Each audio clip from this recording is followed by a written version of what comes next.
तुम्ही बाजरीला किती फवारणी केली बाजरीला एकच फवारणी केली RPS 76 आणि सैलगाड. किती रान आहे ते 2 एकर रान आहे. बरं ह्याच्या अगोदर बी इथं बाजरी करत होतात हां केली ते असं ना कधी बरी हां याच्या अगोदर दरवर्षी बाजरी असते. मग यावर्षी किती झाली आणि दरवर्षी सरासरी किती होत होती दरवर्षी मला लय झालं 50 गोण्या होत होते हां म्हणजे 25 क्विंटल. 25 क्विंटल यावर्षी यावर्षी मला 81 गोण्या झाल्या तर 81 तर ते भरले 42 क्विंटल.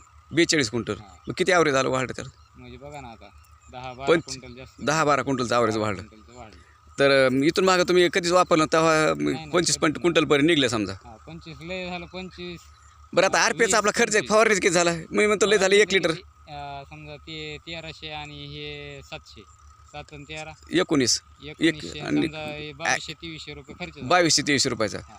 मग आता हे किती फरक पडायला बघा ना तुम्ही रान तेच आहे 12 क्विंटल वाढे बघा हां 12 क्विंटल. 12 क्विंटल वाढली आता रान तेच मेहनत करणार तेच सगळं तेच आहे फक्त काय बदल झाला यात फक्त RPS ची एक फवारणी केली. आता माझ्या शेताच्या स्वतःच्या रानामध्ये आपण एक पोतं खत पेरलं अर्धा एकरमध्ये आणि त्याला एकच फवारणी केली पावशेरच्या ह्याच्यामध्ये आपली मी आता RPSच नसतं मला आम्ही दुसऱ्याला दिलं तर तिथं 13 गोण्या झाल्या आमच्या चुलत्याला 11 गोण्या झाल्या म्हणजे 2 गोण्याचा फरक पडला म्हणजे असा RPS प्रत्येक जर ह्याला तुम्ही फवारलं तर एकदम क्वालिटीमध्येच राहते उत्पन्न वाढतं आहे. आता उत्पन्न वाढलं म्हणल्यावर काय हरकत आहे वापरायला हां काहीच हरकत नाही. अशा पद्धतीने ह्याने बाजरीसुद्धा एकदम जबरदस्त रिझल्ट घेतला आणि शेतकरी समाधानीच.